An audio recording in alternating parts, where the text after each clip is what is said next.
This podcast may contain adult themes. This podcast is for entertainment purposes only. The views and opinions in this podcast are expressly our own. Honestly, every time I try to do something fun or exciting, you make it not that way. Is it okay if I kick your boss's ass? That won't affect your workplace chemistry, will it? All right, who did this? I'm not mad. I just want to know who did it so I can punish them. When I get to the workplace, I like to fuck shit up. Welcome to Let's Break Up, Toxic Workplace Stories, hosted by me, Nicola. And me, Gina, both with many years working in corporate roles. Come along as we interview some awesome guests from around the world about their experiences with toxic workplaces. Sharing lessons learned and providing safe, supportive place to share their stories with those who might be experiencing similar situations. Each week, we will provide tips and ways to identify some of the challenges associated with toxic workplaces. In today's episode. Anyway, circling all the way back. Okay, so Gail, tell us who you are, like what your background is, just very general overview, because as we talk to you, we'll get more into the nitty gritty of yes. But give us an overall overview of who you are. So I hold on, let me get my bio. Found it. Okay. I'm stupid. No, you're not stupid. Don't ever say that again. You know what? That's actually really funny. In our house, so I swear a lot. I'm a sweary mum. But in our house, the one swear word you're not allowed to say is idiot or stupid. I like that. Yeah. Mm-hmm. So my almost 3-year-old the other day, I said, I hurt myself and I was like, fuck, really out loud. And she's like, she has troubles with the F's and the P's. So it's she says powers instead of flowers. Yeah. And so she was going, fuck. I was like, oh my God, I'm going to get in so much trouble if she says the actual word in school. Anyway, we digress. So Gail, tell us a little bit about yourself. Okay, so I'm a USA Today, Wall Street Journal bestselling author of, I moved it. Ups and downs, power up, power down. Power up, power down, how to reclaim control of every situation and make it a win-win. And basically the book is a guidebook on how to harness your own interpersonal power and to handle and respond properly to power dynamics in any and every situation. I'm also a Cialdini method certified trainer. Dr. Cialdini is known as the godfather of influence. Oh yes, with the power of persuasion. Power of persuasion, yes. And I'm one of 12 people who have studied under him and are personally endorsed by him. There's only, out of those 12, there's only 2 females. I am the only female in the United States. So I teach those principles of influence and coach people on them. That's so cool. Yeah, it's pretty cool. ChatGPT has now provided me with a bio. Would you like to? I would like to hear it. Check if it's close or not close. Are you ready, Gail? I would go for it. Okay. And then please, once she's done, tell us if you agree with it or if it's too general. Okay. All right, here we go. Gail is a renowned author and expert in the field of personal development and leadership, with a passion for empowering individuals to take control of their lives and achieve their goals. She has become a sought-after speaker, coach, and consultant. Gail's work has been featured in numerous publications, including USA Today and the Wall Street Journal bestseller, Power Up, Power Down, How to Reclaim Control of Every Situation and Make It a Win-Win. This groundbreaking book offers practical strategies for overcoming obstacles, building resilience, and achieving successes in all areas of life. Gail's unique approach to personal growth emphasizes the importance of self-awareness, positive thinking, and effective communication. Her insights and advice have helped countless individuals and organizations achieve their full potential and realize their dreams. As a speaker and coach, Gail is known for her dynamic and engaging style, as well as her ability to connect with audiences on a deep and meaningful level. Whether she is delivering a keynote address, leading a workshop, or coaching one-on-one, Gail's energy and enthusiasm is infectious, inspiring others to take action and achieve their goals. Overall, Gail is a true leader and visionary, dedicated to helping others unlock their full potential and live their best lives. Her book, Power Up and Power Down, is a must-read for anyone looking to reclaim control of their life and achieve lasting success. I love it. Can you send me that? They're like, oh my God, that's amazing. You're welcome. The one thing I will say is it really heavily relies on like a few words. Like every time you do this, like the same words are used, like groundbreaking, Engaging. yeah, like it like favors certain like words. Like, I don't know. It's kind of just interesting. But yeah, But, no, you it know, made you sound amazing. I'll hand that over to my team. They'll fix up the duplicate words in a heartbeat and use that. And I'm thinking, I usually, when I speak in person, I have an intro video, and I'm thinking, oh, that video would be great because we put shots of me behind it and various things. And I'm like, that would be awesome. Nicola, you could be a voiceover for Gail. Yeah. Okay, so tell us what Chat CPG is kind of wild though, right? Like, how did it get that in like less than a second, basically? Yeah. Yeah. You know, when you were talking about it, it pulled things from my website too. It did. That's what it does. Yeah. It like combs the internet and it pulls relevant things. Like for me, it was like LinkedIn, my company's website, whatever. So yeah, I get it.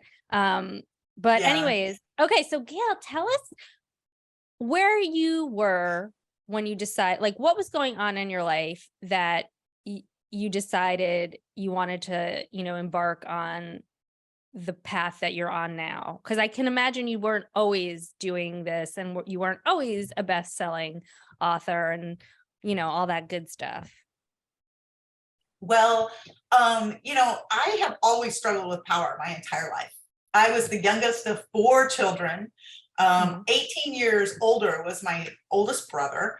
And I started out really young, feeling like I never had a voice, like I wasn't heard. And, although I went on and I became very successful sitting in the C-suite, there was always something that I always felt like nobody heard me. I would express an idea and it'd be brushed over. And then a few minutes later, somebody would say exactly the same thing I just said, and everybody would think it was brilliant. And I'm like, there's got to be more to this than just me. And that's when I really started to discover power dynamics. And what a lot of people don't know too is when you struggle with power dynamics, it's in all areas of your life. And I was struggling with power dynamics and trying to make my conversations at work always be good, but I was also struggling with it on my personal life. I was dealing with an abusive husband. And it's when I realized that power is something that nobody can take from you. We actually give it away. And sometimes we do it unknowingly. And that's what I had been doing. So how did you what industry were you working in when that scenario that you just described started happening? So the majority of my life and my industry has been in fundraising. So I've worked in philanthropy, getting donations. So it's the ultimate selling, right? Okay, you give me your money and you don't get anything back in return. Right. I mean, that's really what philanthropy is.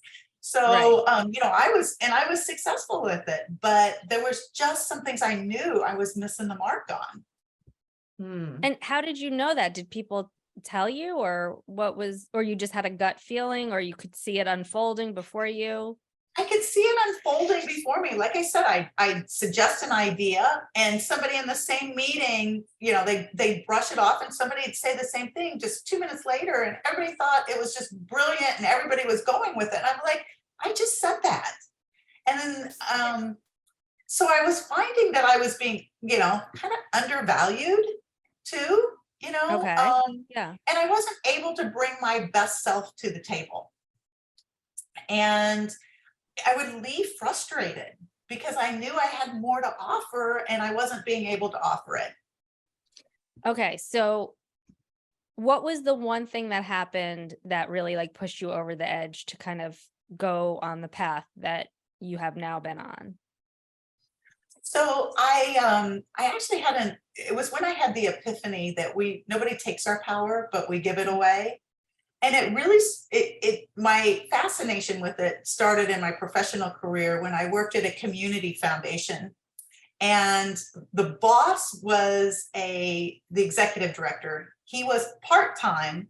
I was the associate executive director. I was full-time. So let me put that in perspective. Part-time, full-time. I did the majority of the work. He got the majority of the credit, right? Right, of course. And I was okay with that. But I was told when I took the position that if I could advance the organization, I'd be able to be moved up and get a raise. Well, I knew they had a plan and I wasn't going to be able to get moved up, but I had advanced and hit our 3-year goals in a little over a year. So because of that, and because I was bringing more money into the organization, I thought, it's time to ask for a raise. And I'll never forget, I went into his office to ask for a raise, and he looked at me and he said, well, you don't need a raise. You get child support, don't you? I was dumbfounded. I was a single mom of 2 children. And I was like, what does, getting child support have to do with the And job? child support is like, For depending the on children. and not only, yeah, it's for the kids. And also like, it might not end up amounting to much, just like depending on your circumstances, like what your, partner, husband, the kid's father is like, maybe he's a bum. Maybe you're getting like $10 a month. Like, who knows, like. It was horrible. And I remember being dumbfounded on how to respond. So I went back to the normal of telling him what I'd done. And I just kept getting the same answers. And then finally, I saw on the board agenda staff raises. And I thought, well, he's going to take it to the board. But it ended up to be a raise for him and not a raise for me. And I left the organization, but I was so frustrated and so distraught. And that really caused me to start looking at power and where does this lie and how does it flow in every interaction we have. And that's when I really learned it's like this mysterious energy. It's not so much about what you say, it's about how you say it, about your tone of voice, your body language that goes with it. And then I just started studying it. And then Okay, so would you just side note, would you say that like the philanthropy, like that whole industry, do you think it's toxic? I don't think that the industry itself is toxic. I think that there are in every industry, there are toxic personalities. And I actually talk about them in my book because they pull together this toxicity that happens and it's unseen. And I believe that if we can't define it, if we can't put a label on them, we can't deal with it. And so when I wrote my book, I identified 6 toxic personalities in the workplace and how to deal with them. Tell us. Go down the list. We love a list. Nicola and I love a good list. I love a list and I'm so excited. I love a good list. I love this. We're here for this. Let's go. The first one, and I gave them cute little names, and I did that on purpose because is this a new deck of cards? Yes, it is. Let's hear the names. Wait, I'm going to write them down. Hold on. Why are you writing them down when we record? Because I don't know. Maybe I'll draw a little sketch of something. Leave me alone, Nicola. Actually, Nicola, you're being a workplace bully. Fuck right off. Of course I am. We bully each other in weird ways all day, every day. All day. Yeah. Gail, give us the 6. Give us the list. Toxic personalities. And I actually have, if you want for your viewers, I actually have a PDF of them and definitions. So yes, if you will send that, yes. So we'll get that in the hands of your viewers. Okay, I don't have to write right? anything down, Nicola. And I did give them cute little pictures. So you get that in the handout too. Because nice. Then you can remember them. I love it. So okay. The first one is the toxic pollinator. The second one explain. You want me to explain- explain as we go down? Yeah, give us Okay. a little overview. Okay. What so is the toxic pollinator?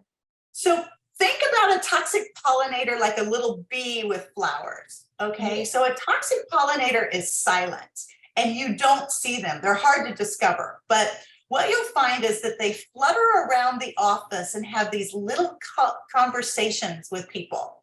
And they pollinate a little discord here and pollinate a little discord there, right? And then all of a sudden you come back into a meeting and everybody's emotionally charged and it kind of blows up. And you're like, what happened here? And many times the toxic pollinator is sitting on the sideline, or they're the ones that come in with the solution or the answer, but they're pollinating a little bit of trouble. And a lot of times they don't realize they're doing it. And you know, I have to tell you as a side note, we have probably all been at least one of these personalities at some point. for sure. Of course. Of I course. always say we're So- somebody's toxic person in somewhere in someone's story. Like, So- absolutely.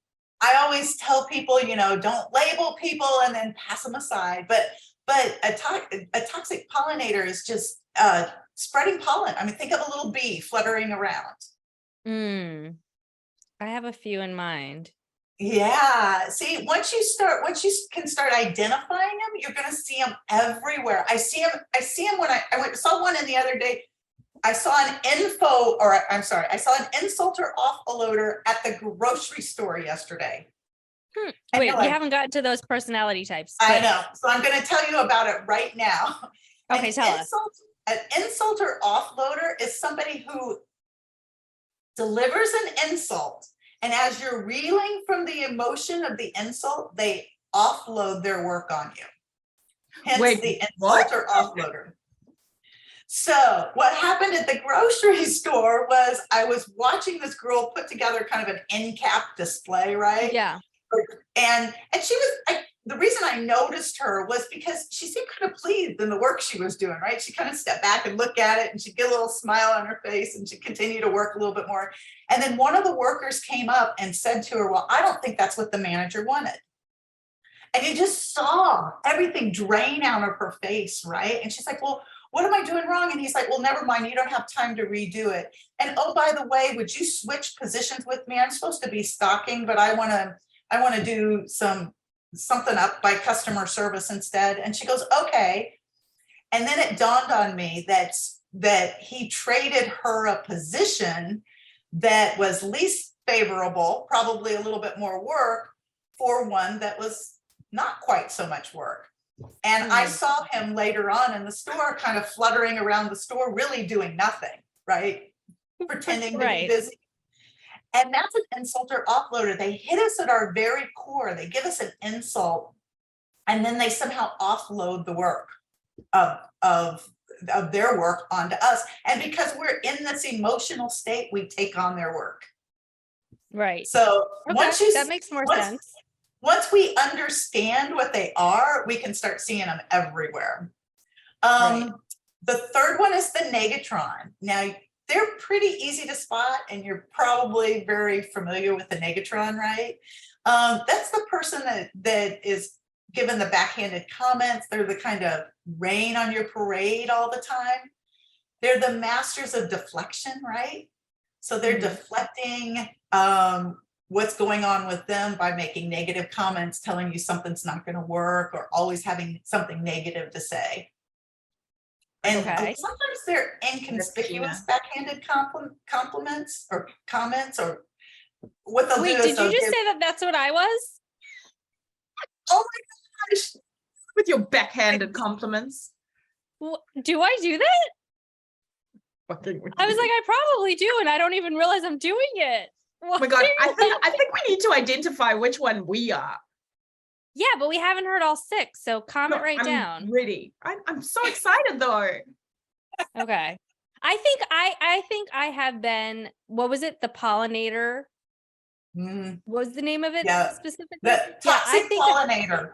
I think I've been the toxic pollinator at different times in my life at different positions, for sure. Interesting. Yeah. Okay, sorry. Go ahead, Gail. And sometimes we're, like I said, we're doing this because it's survival, or we're talking to people. We don't realize what we're doing.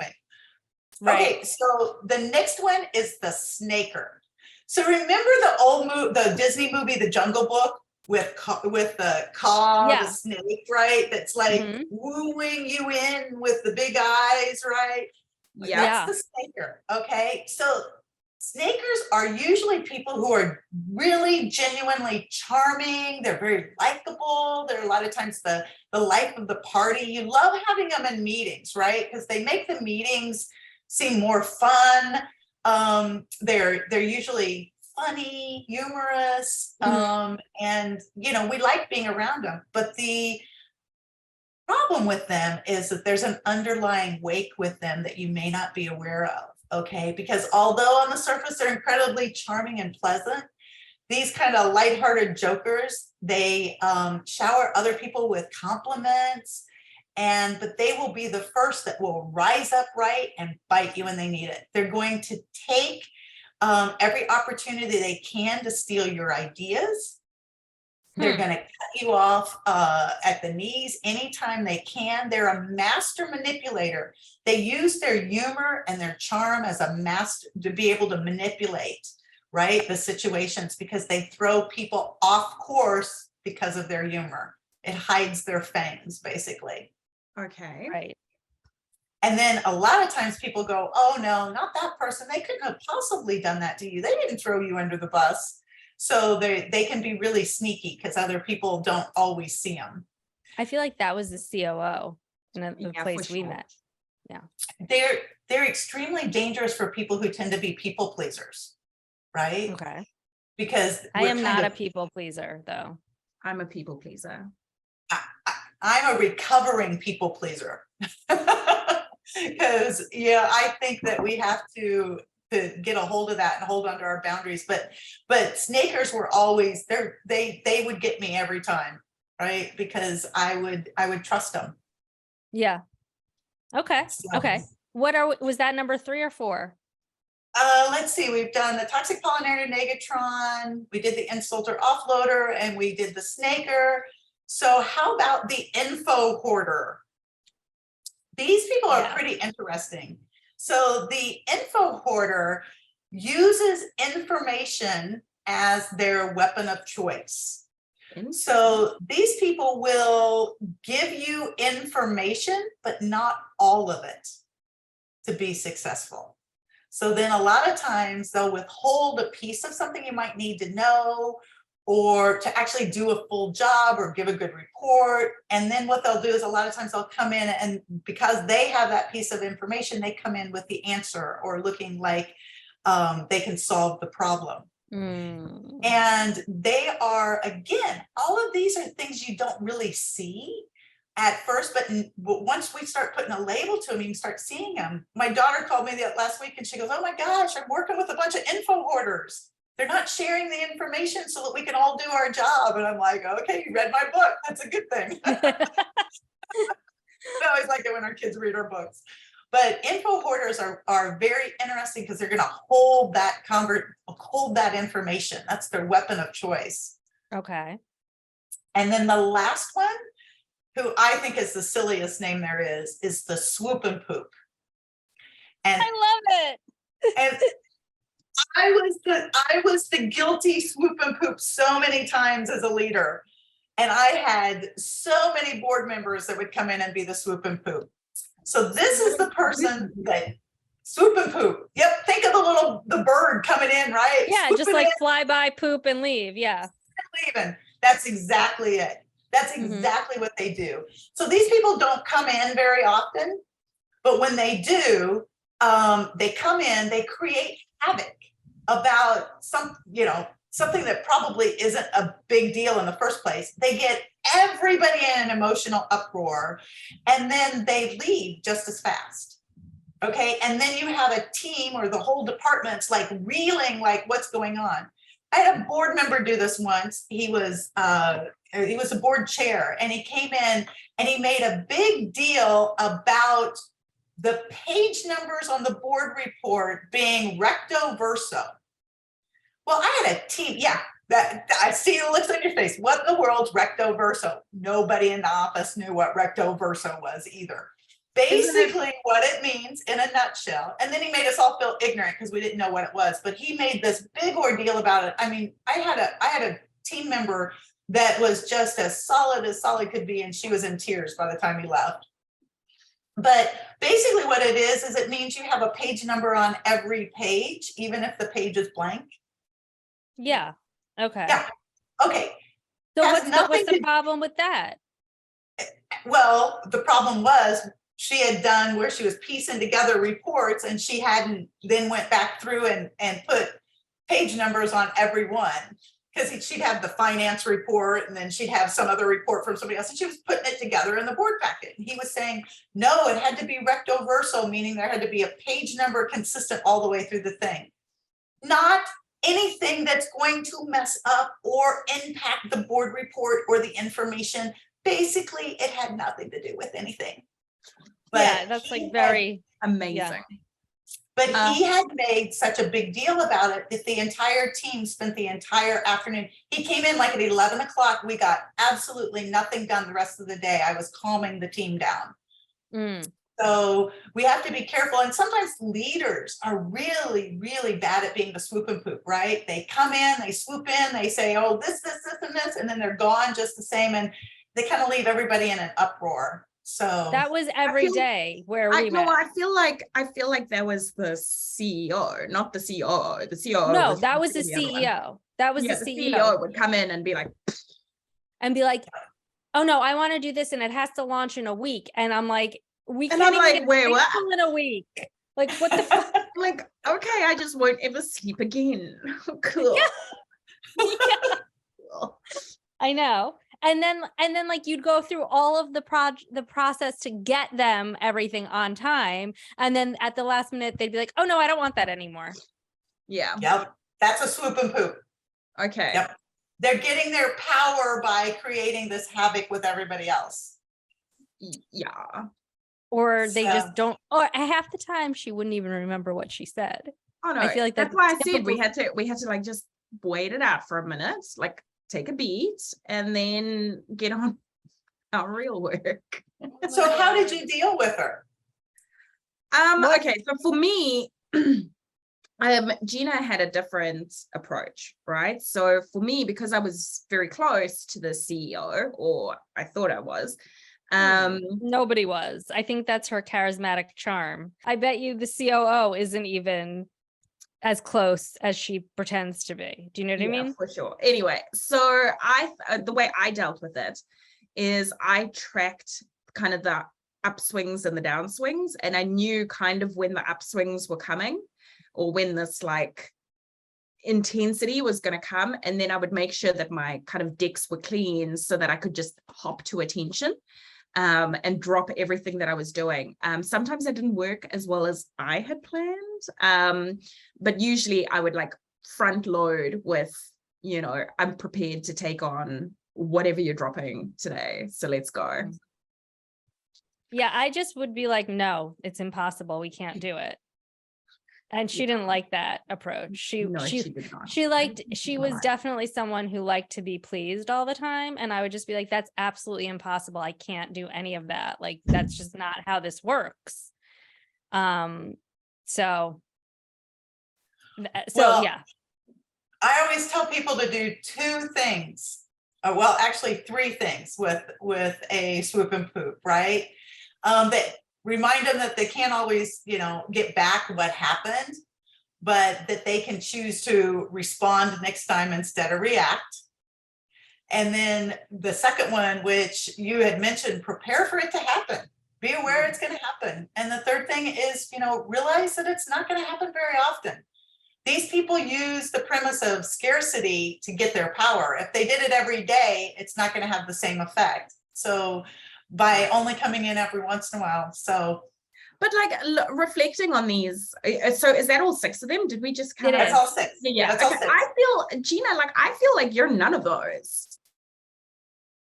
Okay, I think the two that spoke to me, and that maybe I'm not this now, but I think I had been in, you know, before I matured and have as much experience as I do now.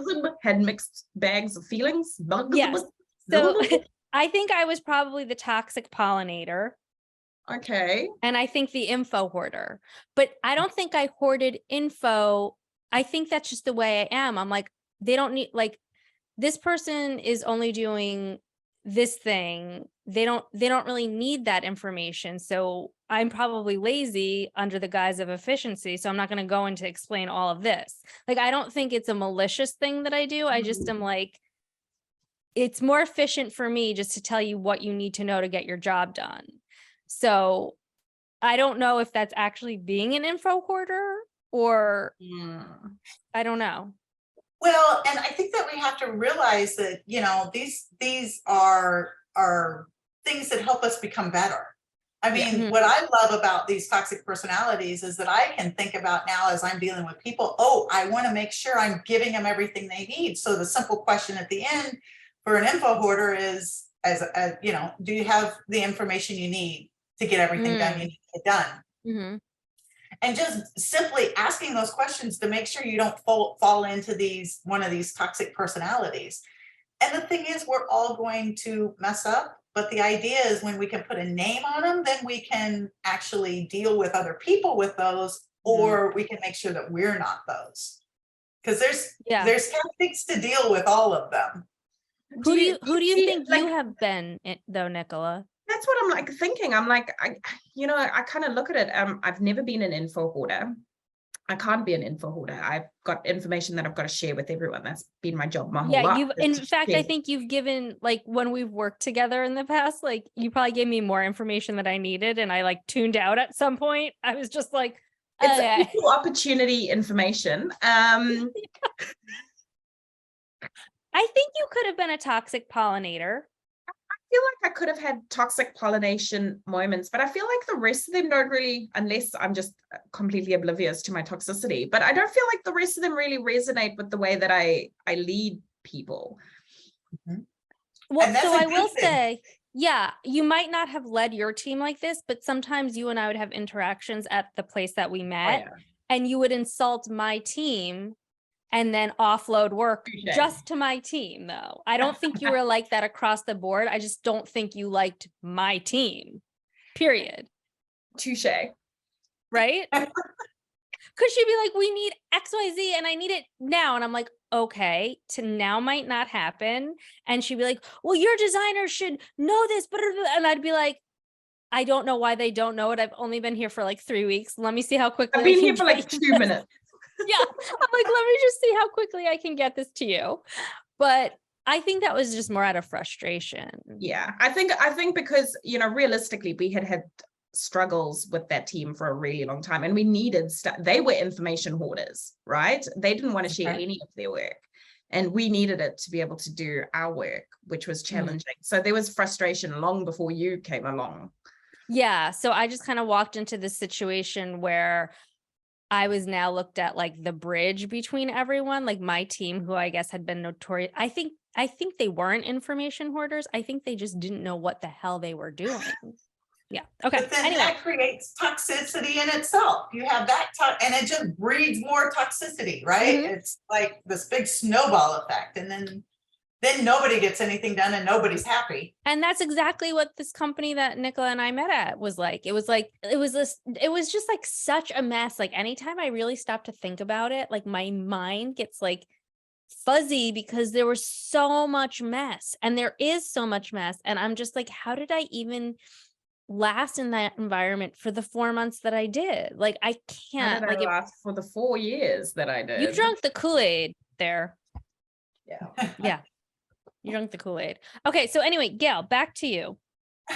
So what are your suggestions when you meet these people, whether it's in your personal life or your professional life? Like how do we antidote this shit show?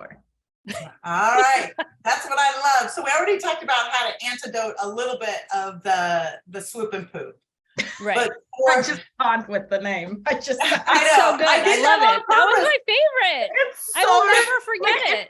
Puts the image in your brain, and I'm like, it does. That's exactly it. And I'm gonna use it all. I'm gonna tell Nicola she's doing the swoop and poop every single day for the rest of our lives. All right. So tell us, what's the antidote? That's exactly why I did it, so we could remember them, right? Yeah, it's great. Oh my God. So for the toxic pollinator, right, there's a principle in persuasion and influence called consistency.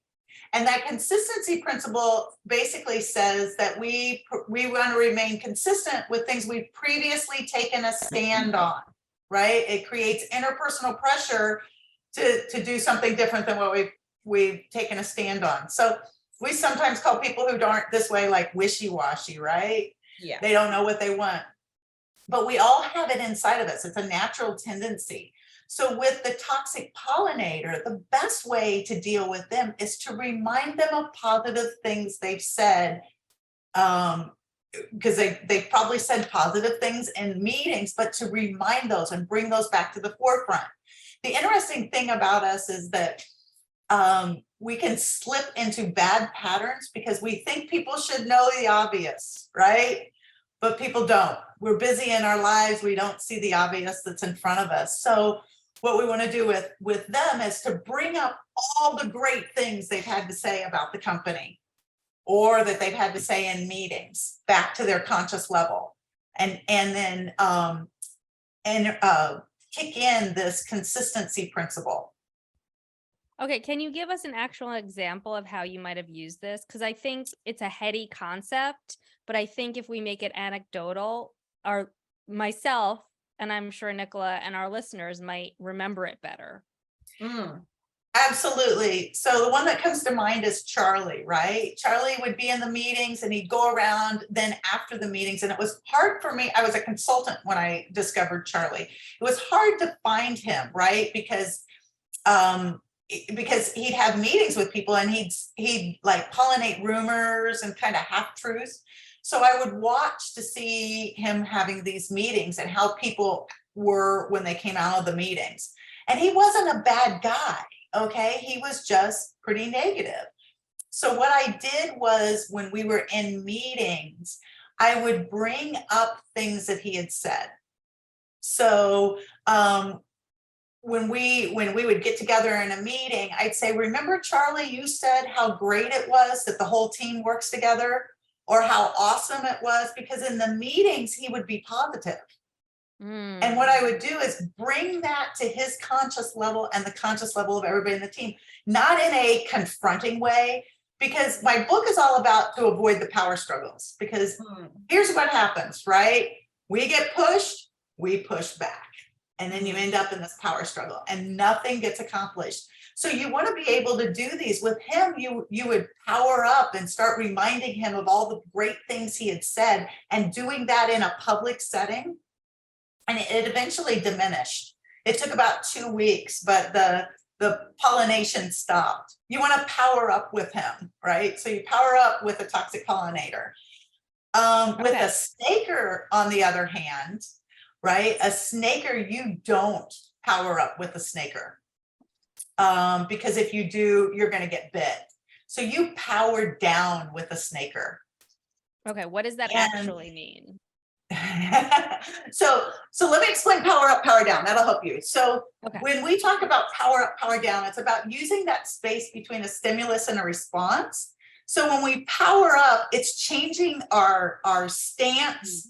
It's changing our tone of voice. It's everything about us that kind of powers up in the situation, right? To hold our own power.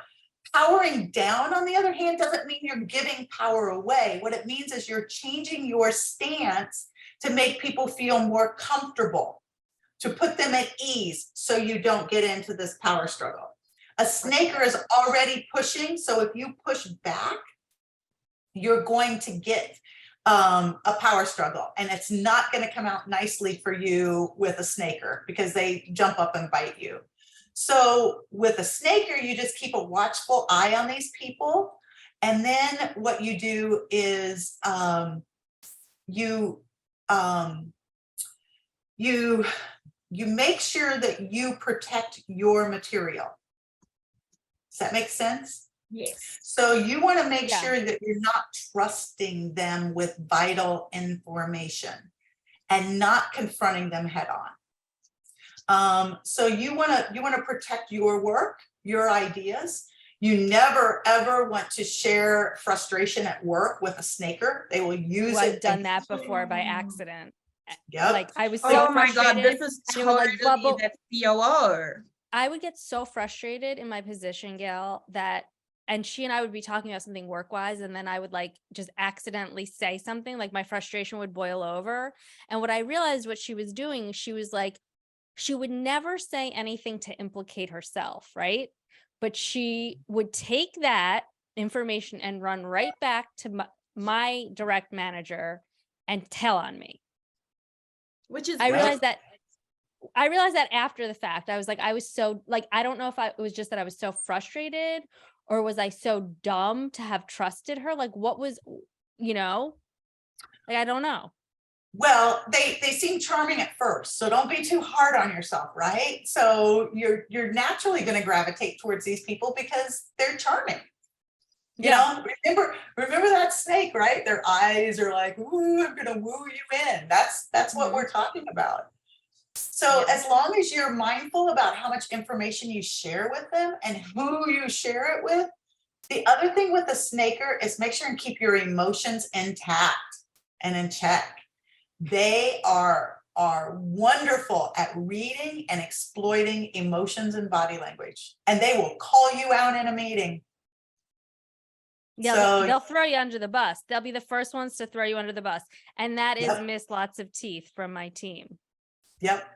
Yeah. They'll be the very first ones there. So just be aware of them. Once you can be aware of them, then you can protect yourself. Make sure you don't get bit. Right.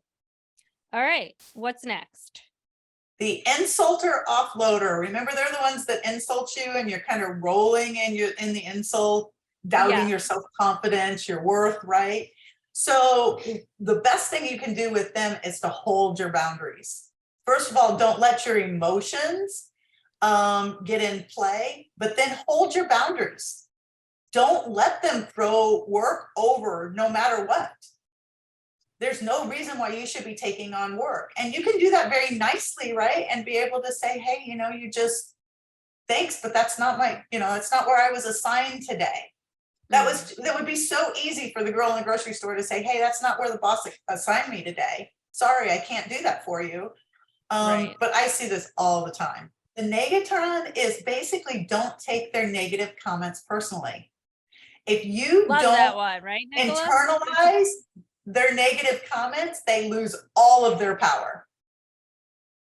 Right. So just make sure you don't take it personally. Okay. And don't get into arguments or power struggles with them trying to convince them differently. The premise is we only have the power to change ourselves. We can't change anybody else. But if we can change ourselves and how we react and respond, we can change the interaction. And when you change the interaction, that's when you can change your workplace. I told Nicola this story, or this little saying, that it says, I can't change the carpeting of the world, but I can change my slippers. And it's such, right? So it's like, and this is what I had to learn with my own business partner. I had to go back into therapy because every time I interacted with him, I walked away feeling like I was the dumbest person on the planet. Everything was my fault. I was a horrible person. I barely should be alive. Like, he had that ability to do that. And I just finally was like, this is not right. Like, every time I speak to him, I end up in tears. So we are still business partners, and our interaction has gotten so much better because I changed. Well, and there's other things you can do. So in my book, I talk about a peacock, right? And that peacock can be full feathers or train tucked in. So you can actually power up in a situation by taking up more space, just like from the animal kingdom. Put your feathers out like a peacock, right? And taking up more space. Did you just see what else I did? I leaned backwards, right? Yeah. Took up more space, leaning backwards. If you watch politicians and powerful people on TV, you will watch that many times they take up lots of space, so it makes a difference. Lower tone of voice. I tell people, watch your tone of voice, because when we get emotional, our tone of voice goes up. The way to counteract that is to talk on the out breath. I tell this to salespeople, you know, you pick up the phone, you go, hello, or you can go, hello. There's a big difference in your tone of voice. So you take a breath and you talk on the out breath. Okay. That's a good little tip there. I like that. Yeah, All right. it calms you down. That and the 4-second breath. Breathe in for 4 seconds, hold it for 4 seconds, exhale for 4 seconds. It calms your body, brings you back to a place of center. You're only talking about 16 seconds. Nobody realizes it unless you make a like this when you're doing it. Unless it's like an exaggerated breath. Yeah. And it gives you a chance to gain control of your emotions. Okay. So like a pause, in other words, like pause. It's like a pause, but it's more than a pause, because when you oxygenate yourself, you're oxygenating your brain. And when you do that, you think clearer. So people talk about a pause, and a pause is strategic. I mean, and it can be, you can use that in maintaining your own interpersonal power. But when you do the 4-second breath, it helps you gain control and think clearer in every situation. Okay. I like that. And what about the info hoarder? How do you combat them? The info hoarder is, don't take information at face value. Okay. Okay. Always seek additional clarification. And if you have to, go to somebody in authority that makes sure, or an expert to make sure that they have the subject on hand, to make sure you know everything that you need to know.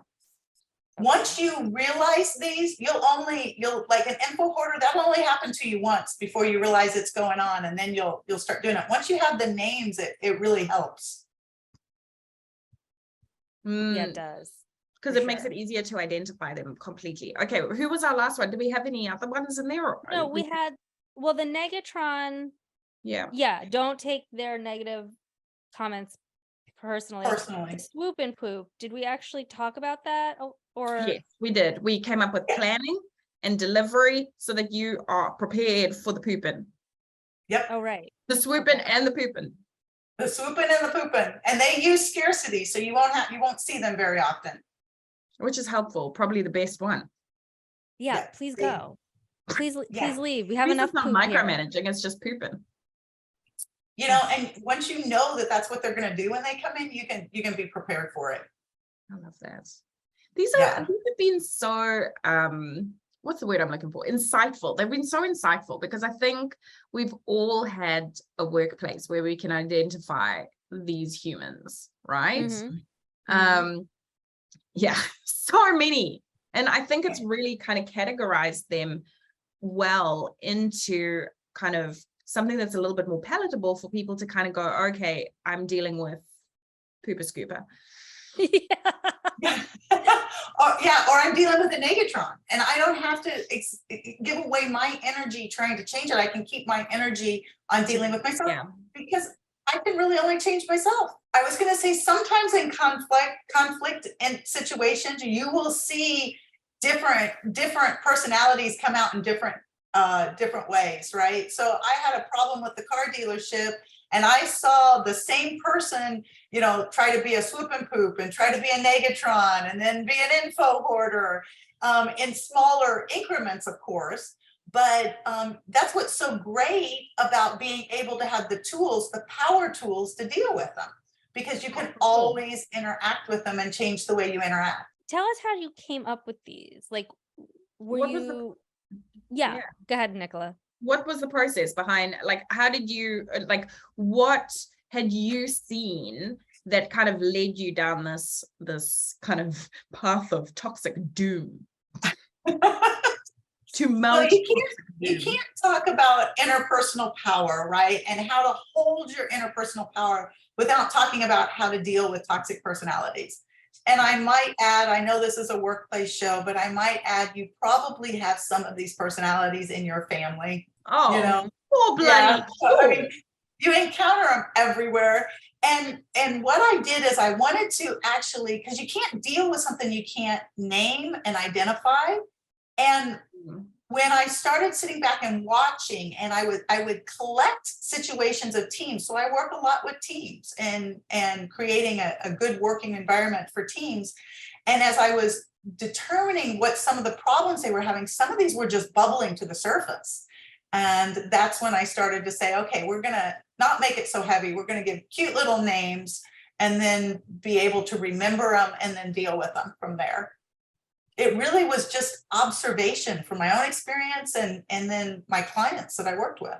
So how did you implement any of this for yourself? Like, I've implemented all of these. They didn't go in the book. The book was actually written as a guidebook to help people hold and harness their own interpersonal power in any and every situation. So everything that's in the book, I've tested out. Either all of them have been tested out personally, but I've also used them in my consulting and with my teams to make sure that they were viable to be used. So yeah, they work. And I went in and I said, I'm only going to use the principles I have listed in my book because I have a chart of powering up and powering down. And power is this mysterious energy that ebbs and flows. So I would do this kind of dance. I would spread out at times. I would lean forward. I'd play with my tone of voice. I'd play with my eye contact. And I would go back and forth as I needed to based on what the other person was doing to avoid a struggle and to keep my emotions in check.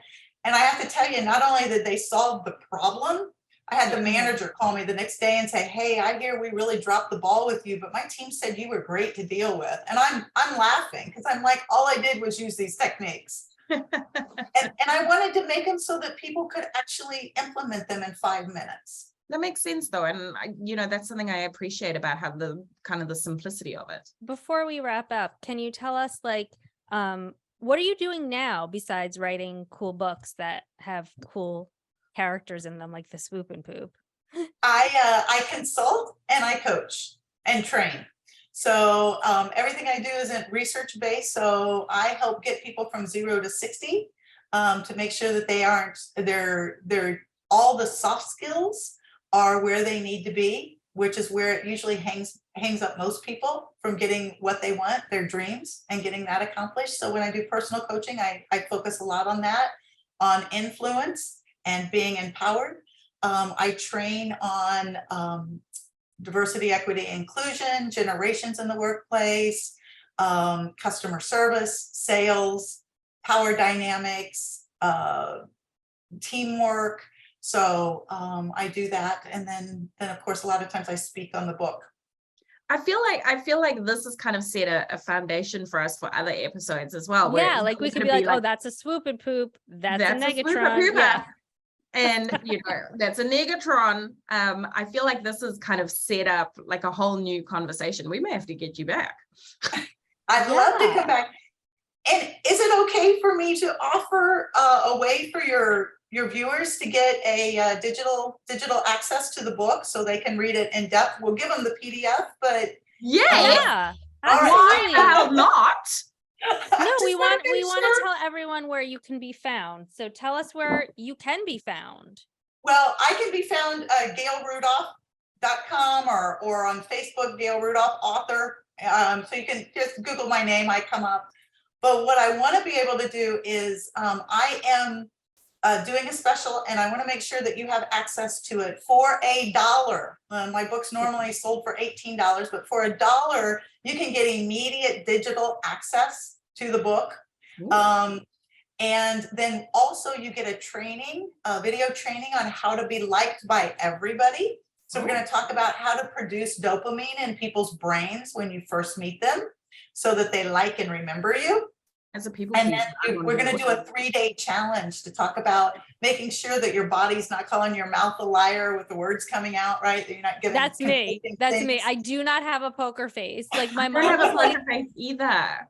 No, my mom would be like, boy, she always tells me, if you don't like someone, they know. And I'm like, really? Because I always thought I was like very like, like mysterious. She was like, oh no. I mean, and I do know I have that side of me. Like if I don't like someone, they will know. But there are times where I don't want that to be shown, but this has other ideas. So I'm all anybody has to do is go to gailgift.com, GAILGIFT.com. We're asking for $1 processing fee just to help, process it. But the information you're getting is invaluable, and I can guarantee you're not getting it anywhere else. But it explains the toxic personalities. There's a chapter on each toxic personality and how to deal with them with examples in the book. So if you go to gailgift.com and get that you'll have instant access. So it's not something you have to wait for. And that way everybody can succeed. Learn from my mistakes. Come on. I know. That's what I tell my daughter's nanny. She started as an au pair, but now she's a live-in nanny, and she's like 22, I think. And she'll be like freaking out over something, and I'll be like, "Don't do what I did. Do this instead." And it's like, I'm like, man, I wish I had a me for me back in the day when I was 22. I wish I had a me for me. I know. Wouldn't it be awesome? Yes. I'm like, she's like reaping all the benefits of all my dumbass mistakes. Like, yeah, I know. Well, Anyway. that's what this book is. My dumbass mistakes and then how to overcome them. But right? now, like, we're I feel like that's the alternative cover name. learn from my dumbass mistakes. That's right. I like it. But wait, I have a question. Just when you were like, how to get everyone to like you, does it involve complimenting people? No, it does not. It's just it involves actually creating dopamine in the other person's brain. So dopamine's the chemical we have in our brain. It makes us feel good. And there are ways to actually create dopamine in the other person's brain by in the first 4 seconds you meet them. Okay, what can you give us an example? Because now I have a feeling inspiring it's a minds giant must know. smile. It's a smile. So for one thing is, do not ask how somebody is. How are you? Because okay, what do you say instead? What's the answer? I'm good. I'm good. I'm fine. Busy. Good. Yeah. Well, what happens is our brains go into automatic mode, right? And we go into what I call fast thinking, and we just kind of glaze over. And what we want to do is we want to move people out of fast thinking into slow thinking and create dopamine. The best way to create dopamine is to get them to think about something that they like. Oh.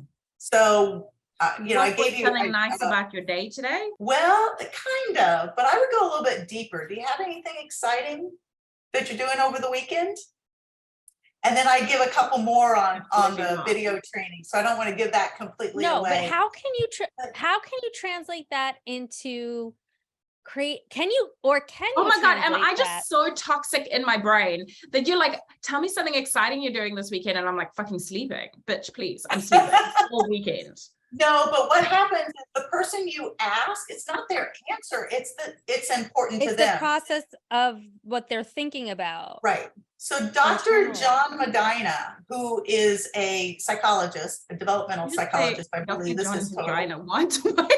John Vagina? No, it's Medina. Or Medina.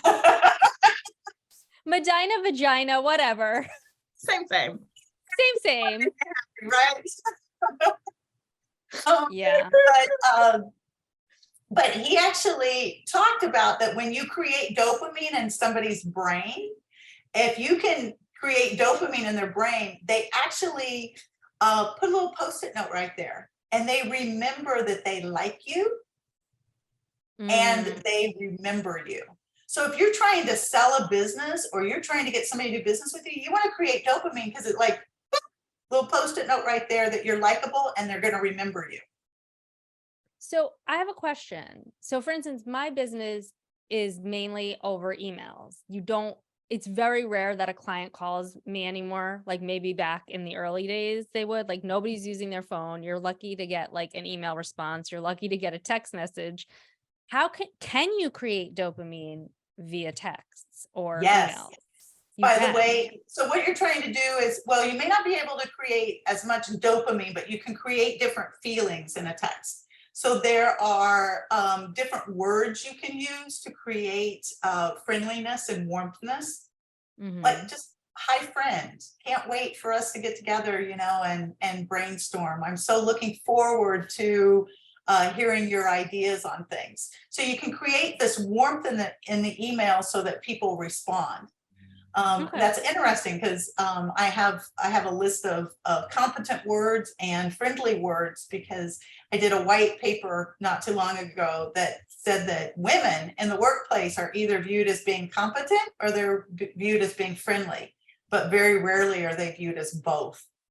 And I would agree with that, because I Yep. think people wouldn't automatically say, like, Nicola, now that she knows me, maybe she would say that I'm like nice and friendly, but I'm like a little tough nut You're a to little crack. prickly.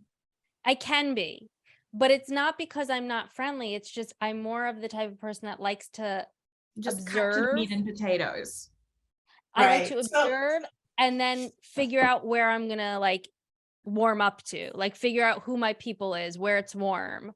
Do you know what I mean? So So you can't- I'm not.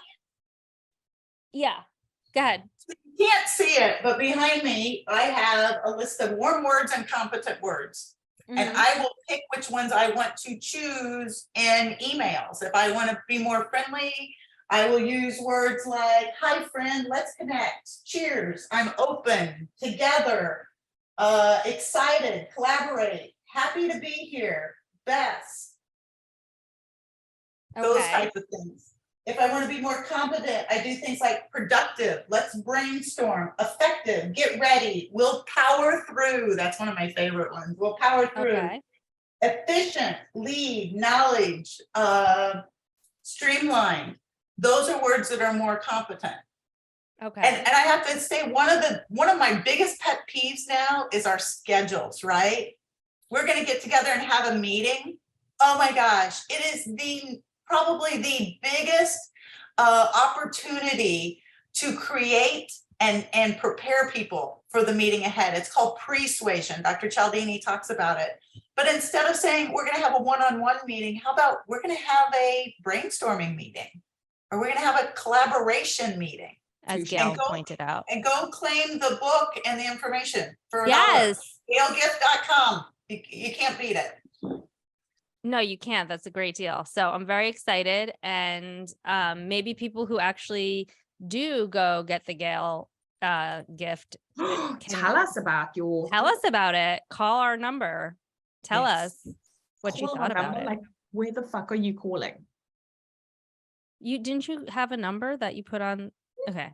Just Goodbye. a voice message service. Well, that's what I mean. Whatever. Everybody understands what I mean. Please, Nicola, leave me alone. This is amazing. Great chat. Good chat. Thanks. All right. Well, it has been a good chat. I'm gonna Been go a spend some time with my pleasure, daughter. ladies. All right. Well, I'll let you guys do the schedule. It's been a pleasure. We'll get together. Gina, why don't Yes, we we get will. together for drinks sometimes? We can Absolutely. we can We can like, call take her Nicola. I was Yeah. gonna say we can like Zoom her in, or and she can join us too. You'll have to Yay. get your own drinks there though. That's fine. She'll be I all will right. do another drink. She'll pull through. She'll pull through, Gail. She'll figure it out. Then we can get really silly. Yeah. Sounds Okay. great. Thank you guys. It's been awesome. Thank you. Thank Alrighty. you, Gail. Bye-bye. Bye.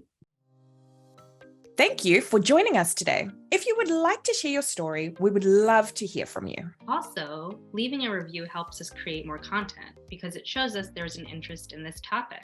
For those of our listeners who do better with reading, we have closed caption available on YouTube.